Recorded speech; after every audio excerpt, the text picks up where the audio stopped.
All right, today, finally going to take a look at the Sansui SP20000. Quite rare, large speaker from, I want to say they were produced from 73 to 77. Some of this information is not clear online. It's kind of here and there, and what you do find, you're not sure if it's 100% or not. But I'm going to go 73 to 77, produced by Sansui in Japan. I believe they were export only. Some places say to the US. Other people said they've picked them up in the UK, so maybe it's UK and the US. But they were a very, just judging by the build quality and some of the online literature I've found about them, they were quite a high-end speaker back in the mid to late 70s.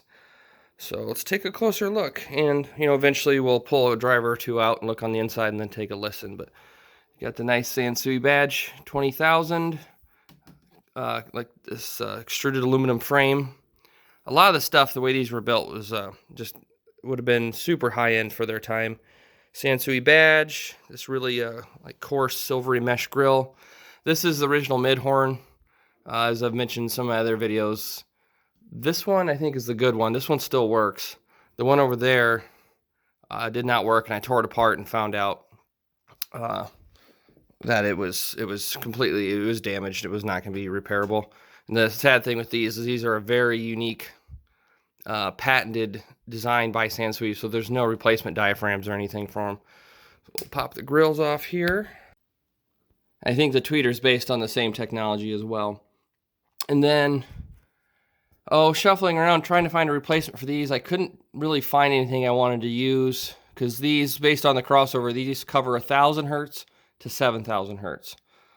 And just size-wise and a bunch of other reasons, these 4-inch full-range Dynavox is where I landed, because these, their frequency response in that 1,000 to 7,000 range is really good. They're 6 ohm like these. They have good power handling, and they fit inside the existing hole. The key thing is, when I sell these, the buyer will get the original mid horn, this one that still works, and the one that doesn't work. So down the road, if he wants to put this back in, say he finds another one of these or another pair and he wants to put the originals back in, I just designed this to be a drop-in placeholder. And you'll see that when I take it out, that I wanted to use the original hole, the original screw holes, everything. So if whomever wants to ever put these back in or whatever, this easily, cleanly comes out and doesn't affect the original speaker unit at all.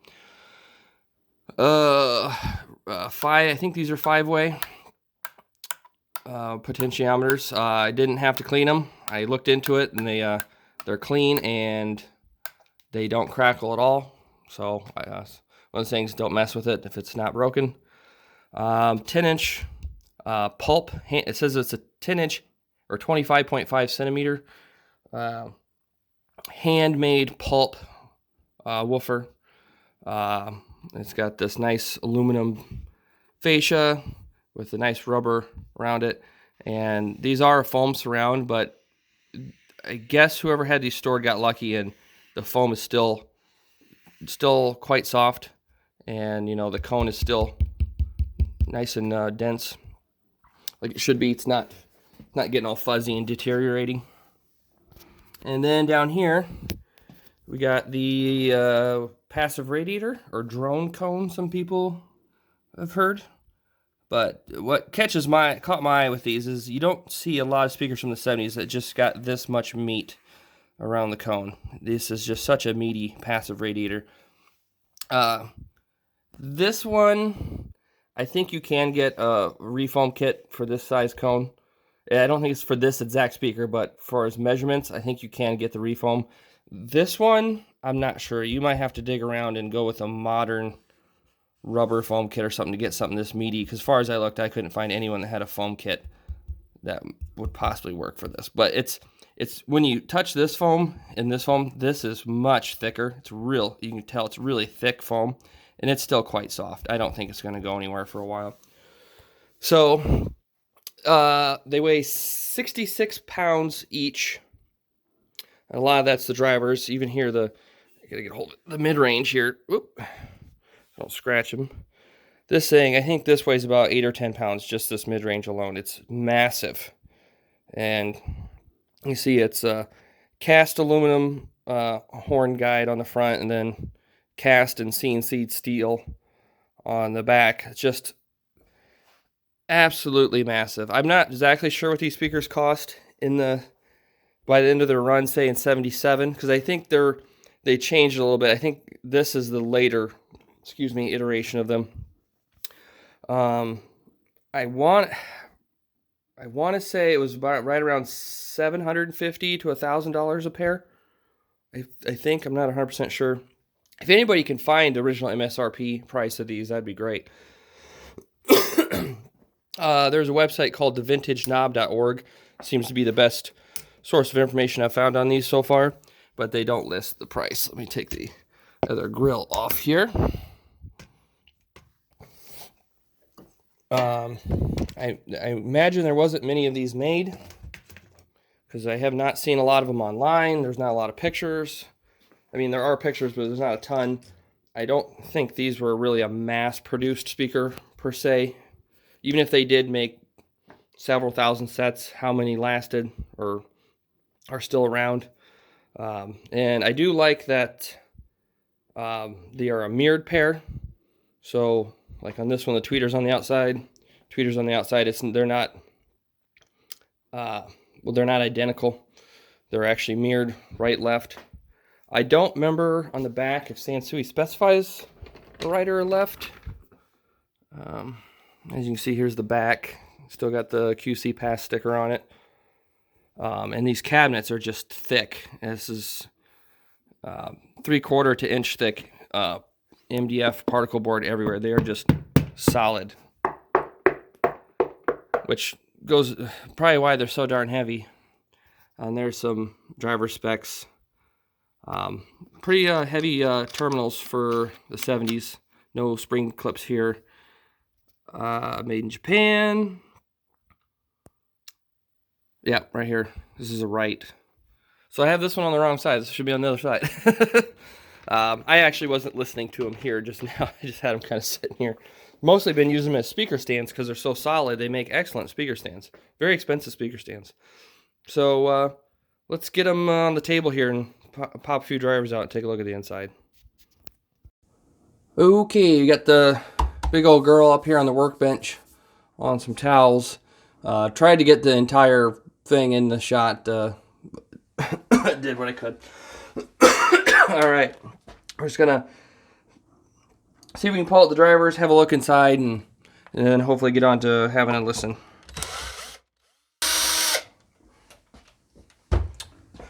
Okay, all the screws out. And the way these are designed, they have the T-nut or whatever you want to call it on the backside, and then the bolt goes through and anchors into it, which is a nice premium option there. Let me turn on another light here. Come on, there we go.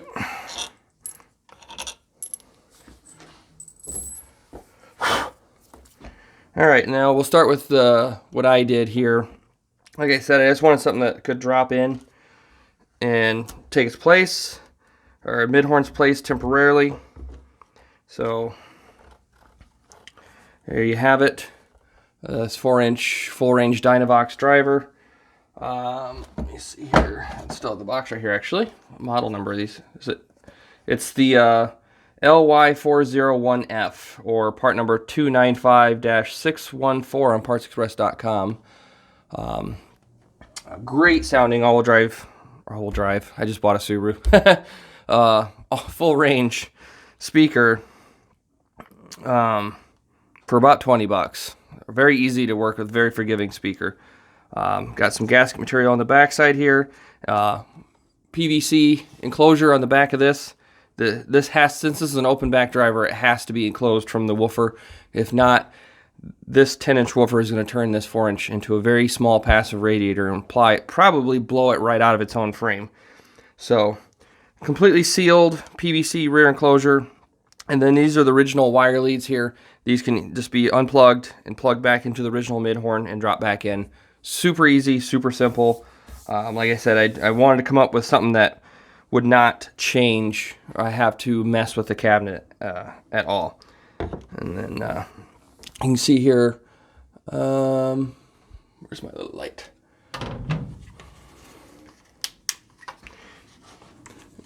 You can kind of see the wood is double thick. Let me see if I can, well, I can't pick these up, they're way too heavy. But the MDF here is double thick on the front. Where's my tape measure? Here it is.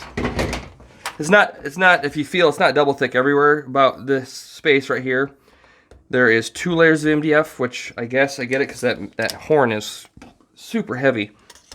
Yeah, combined, you got 1 3/8 inches of MDF there.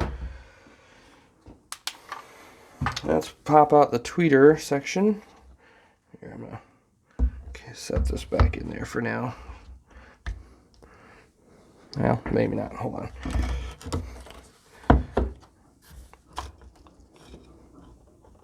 Oh, I pulled even these knobs, the pot knobs, whatever, are machined aluminum. I don't know if I can get it so it'll focus on that, but you can kind of see the machine marks in the middle there where it was turned. So these were probably a cast aluminum piece that was turned into this nice little solid aluminum knurled. Just quality everywhere with these things. All right, let's see if we can slide this out the front carefully. Yes, even look at the motor structure on the back of this tweeter. It's just massive. It's just crazy. These are such impressive speakers. It's too bad these don't get as much attention as like some of the vintage JBL speakers and stuff, because I know a lot of those were made really well and engineered really well. But there's a lot more of those around. Probably helps.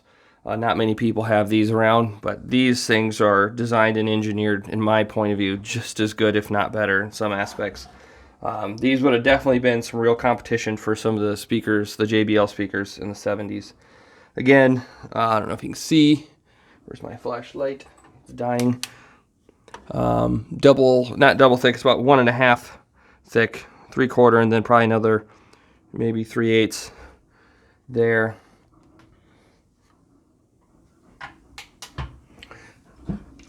But just crazy. It's the mid-range, original mid-range was a 6 ohm. This is also saying it's a 6 ohm.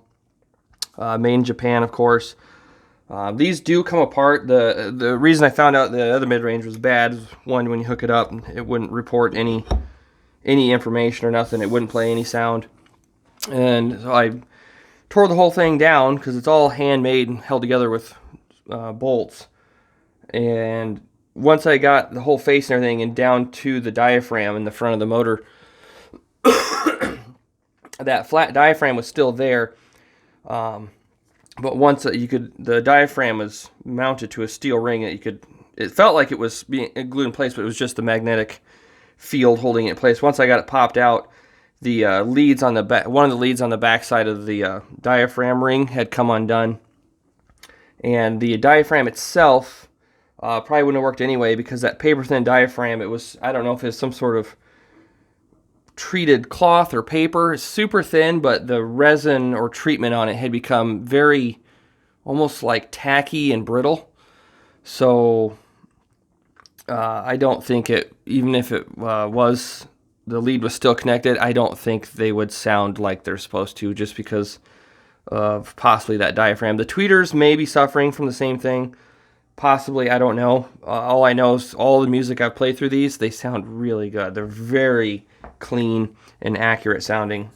Maybe they were even better 50 years ago, probably. I don't know if you can tell, you can't really see too well. There's a whole bunch of thick batting or stuffing in there. So we'll move on to the woofer. Let's see if I can, well, you might just have to stay out so I can get these other drivers out. I'll just set you right there. This is like any other Sansuis I've worked on. The woofers are usually, yep, super heavy, very big.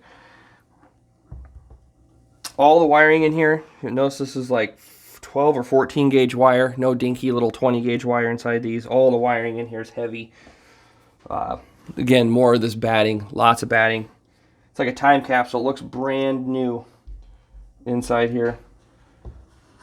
And we'll flip over this monster. And it's these are an aluminum, cast aluminum basket. Massive magnet, 6 ohm again. I'm trying to keep it in frame for you guys, but I only... Here, let me see if I can pull this off.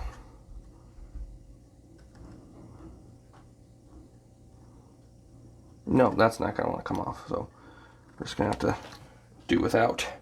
But yeah, you can see there, massive cast aluminum frame.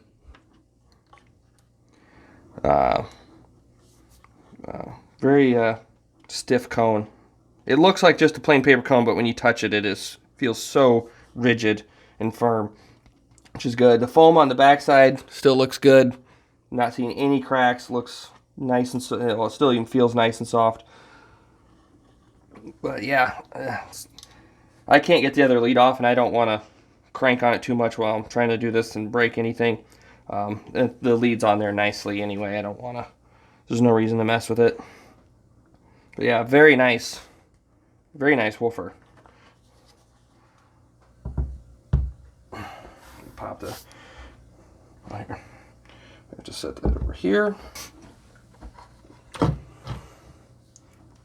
And there's a radiator. Whoop.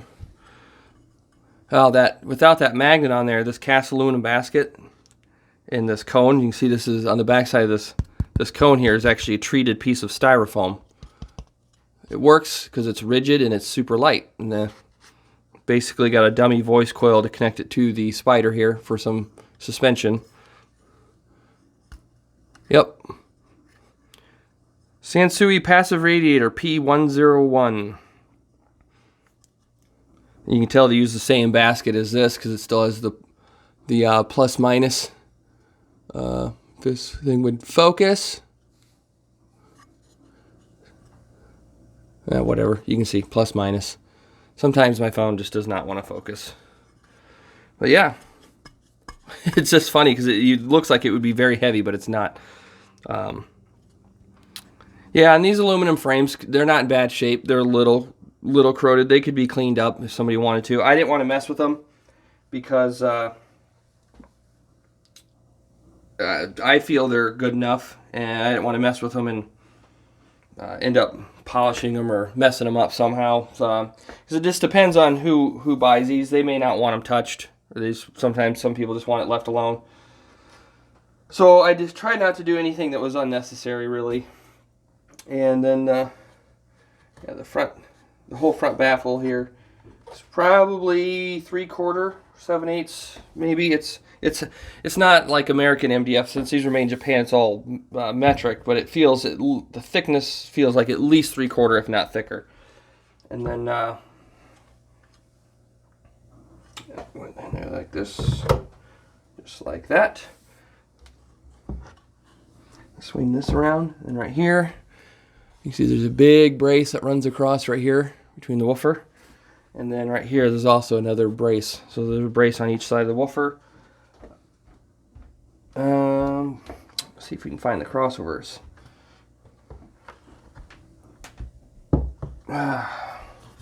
There we go. And yeah, this isn't my first time looking at this. I'm just entertaining you guys, are trying to. I probably suck at it, but we're gonna have to take the camera maybe off the stand. We'll keep bumping stuff. Let me move the stand out of the way here. Try and take a deeper dive down into these. See if I can just take this out. Actually, it's not glued in or anything. Pull that piece of fiberglass out. There. Just crazy crossovers in these suckers for, 73 to 77. From what I checked, I didn't want to tear them apart because I didn't really see any major issues. and by the way they sound and everything. The crossovers, from what I can tell, are completely fine. They're not electrolytic capacitors. It says in some of the literature that these were film and foil and or metallized caps, metallized film caps. I don't remember. I will, like the vintageknob.org site that listed a bunch of information on these. I will be providing a link in the description, so if you want to go read about them, you can. But yeah, that's a massive crossover in there.